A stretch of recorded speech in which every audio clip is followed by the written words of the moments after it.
We're really pleased to release our first comprehensive report on Bay Area traffic congestion since 2009. And when we delivered congestion data in 2008. So today's report focuses on 2013 data and what we call congestion delay, or the time commuters spent in traffic moving at 35 miles per hour or less. And I know all of you are quite familiar with congestion delay. And the freeway congestion report is the first of dozens of performance measures that MTC will release over the next few months as part of our new Vital Signs initiative, through which the Commission is not only tracking the health of the Bay Area's transportation systems, but also monitoring the region's performance for land use, environmental, and economic policy goals identified in Plan Bay Area. So MTC will officially launch the Vital Signs website on January 28th following our January Commission meeting. And we're developing the site as an interactive tool so that Bay Area residents can use it to track our region's progress on meeting the goals of Plan Bay Area. Residents who go to the Vital Signs website after January 28th will be able to select a specific transportation indicator and then see the differences and similarities among various Bay Area communities and see how our region compares with other metro regions across the country. And in the months to come, these same capabilities will be available to answer questions on how the Bay Area is doing on land use, environmental, or economic issues also. So over the years, the public has been particularly interested in MTC's freeway congestion data and our top 10 list of most congestion corridors in particular. So back in the day, when we first started collecting the information, MTC and Caltrans hired consultants to conduct what we called floating car runs, where teams of drivers would travel various freeways at select times of the day and measure the time it literally took to get from one place to the other and the amount of time they spent going 35 miles an hour or less. Then multiply that times the number of vehicles. So it was a fairly labor-intensive, cumbersome process. So we started to look at ways of making that more efficient and using technology to do so. So we wanted to get more detailed information about our freeways performance, particularly as we start to invest in some of our freeway performance technology. So in 2012, we contracted with a company called INRIX, who collects traffic data, not just from traffic cameras and roadway sensors, but also from onboard sources like automobiles, in-vehicle GPS systems, fleet operators, vehicle location systems, and cell phone providers. Together, these sources developed a nearly constant stream of information about traffic speeds and traffic times. So it's taken us a while, but we have a clearer and a much more complete picture now than ever before of where commuters are routinely experiencing congestion-related delays and when they're experiencing those delays. For many years, the #1 most congested route in the Bay Area was the morning drive between westbound to the Bay Bridge Toll Plaza. Now the #1 spot is actually held by the afternoon eastbound commute from San Francisco out to the Bay Bridge. Same bridge, but different direction and different time of day. So here to share the top 10 list is my good friend and colleague, Scott Haggerty. Last time we got together on this top 10 congested list was in May 27, 2009. And not surprisingly, the data again reveals that traffic congestion does track employment. Yes, the return of a thriving economy is a very good thing for our region, but of course the cloud to this silver lining is traffic congestion. MTC's new Vital Signs initiative, which we will highlight today during our planning committee meeting, places transportation indicators like congestion delay in a historical content. Looking back the last 15 years, we can see the connection between the Bay Area's freeway congestion and regional employment numbers. Congestion, as we know, first peaked in the height of the dot-com boom in 2000 and then dipped the next year and then pretty much flatlined until a bump in 2006, 2007. Traffic delays around the Bay Area, not surprisingly, fell again during the Great Recession of 2008 and 2009. But they've been rising gradually along with regional employment totals over the past few years. The strong connection between congestion and employment also can be seen when you zero in on the Bay Area's 10 most congested freeway corridors. As my chair mentioned, I get to drive most of them because a lot of them are in Alameda County. Many of the routes lead into the region's two biggest employment centers, which are San Francisco and the Silicon Valley. Another thing you notice when you look at the top 10 list is something that has to be true, that has been true for many years. Alameda County is the Bay Area's congestion capital with 6 of the top 10 hotspots. We don't brag about that often. The morning and evening on the I-80 to the, as the chair said, to and from the Bay Bridge. The morning commute southbound 880 Silicon Valley. Evening drive out of Silicon Valley on 680 over the snow grade. And I have to tell you, if you've never drove that one's a real treat. Stop at McDonald's and get some food before you do that one. Eastbound 24 in the evening from Oakland out past the Caldecott Tunnel, and westbound 580 in the morning from San Joaquin County over the Altamont and into the Tri-Valley area. It should be noted that due to highway improvements completed since the last 2009 report, some of the rankings have dropped. In Alameda County, formerly ranked number 3, eastbound 580 in the Tri-Valley added a new HOV lane, easing traffic congestion that chronically congested the Gateway Corridor, and other improvements completed since 2009 include the interchange at 880 and 92 in Hayward.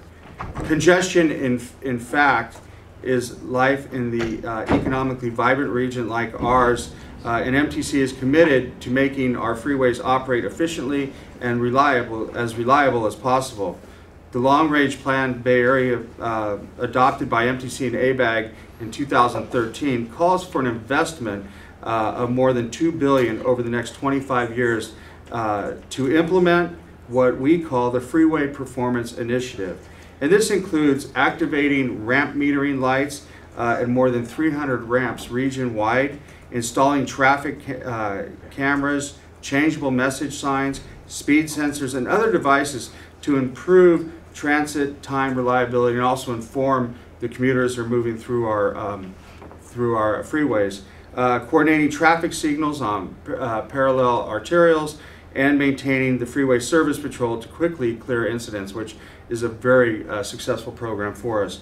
Another big MTC initiative is growing network freeway express lanes, which are carpool lanes that give solo drivers the options of paying a fee to use these lanes. We've found these to be very successful. Express lanes can be used free of charge if you continue to carpool or you ride on a bus or on a motorcycle. I can't convince my wife of the motorcycle yet. The region's first express lanes opened in 2010 in Alameda County on southbound 680 over the snow grade, and in 2012, Santa Clara County on Highway 237 in Milpitas and San Jose. The next wave of express lanes will come later this year when opening the express lane in 580 at the Tri-Valley, followed in 2017 on I-880 in Alameda County, as well as the eastbound approaches to and from San Mateo, Hayward, and the Dumbarton bridges. Here to talk about Caltrans in District 4 is Sean Nazari from the operations section of District 4 and Caltrans, who's been an awesome partner. The Bay Area remains the second most congested area in the state behind Los Angeles, with 26% of the statewide congestion versus 43%.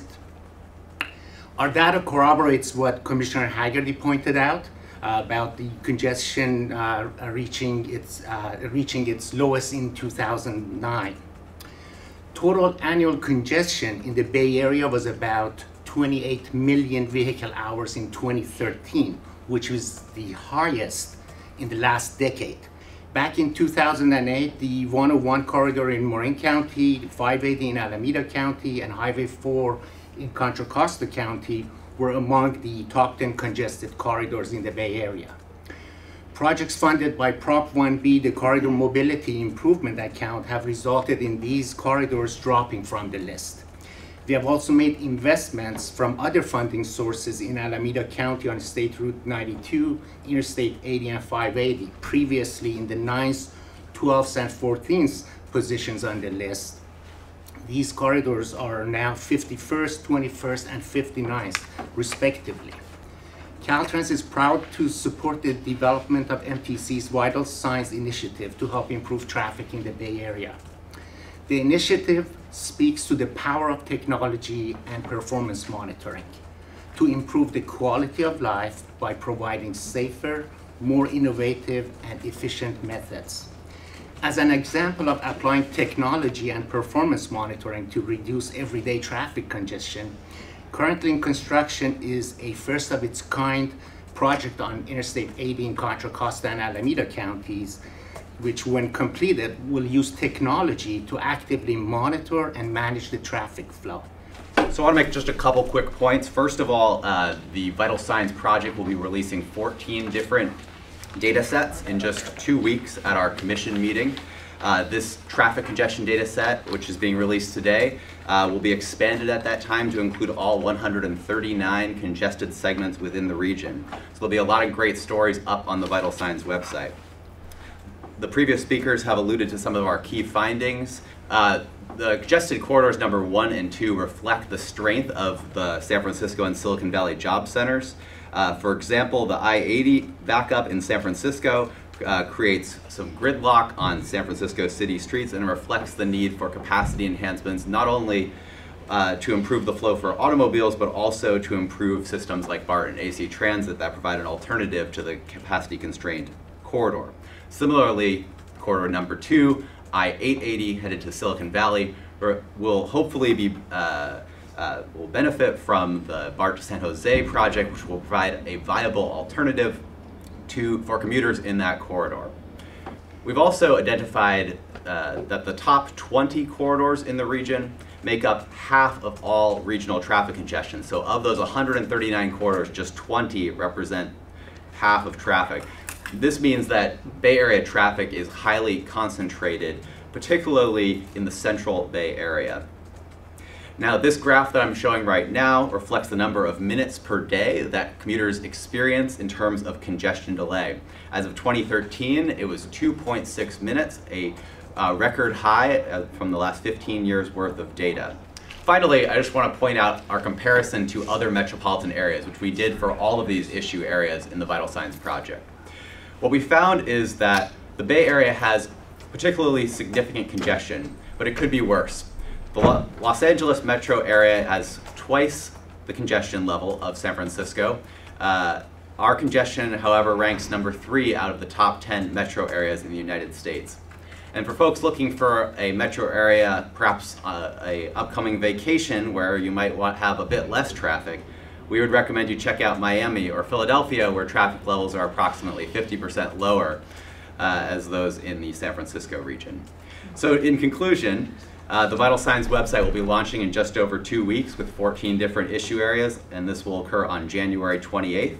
We'll be making available a vast array of data to both the press and the public, including maps on congestion, bridge condition, pavement condition, highway condition, transit ridership, and commute pattern data, and much more. So hope you'll check that out and get the word out there to the public.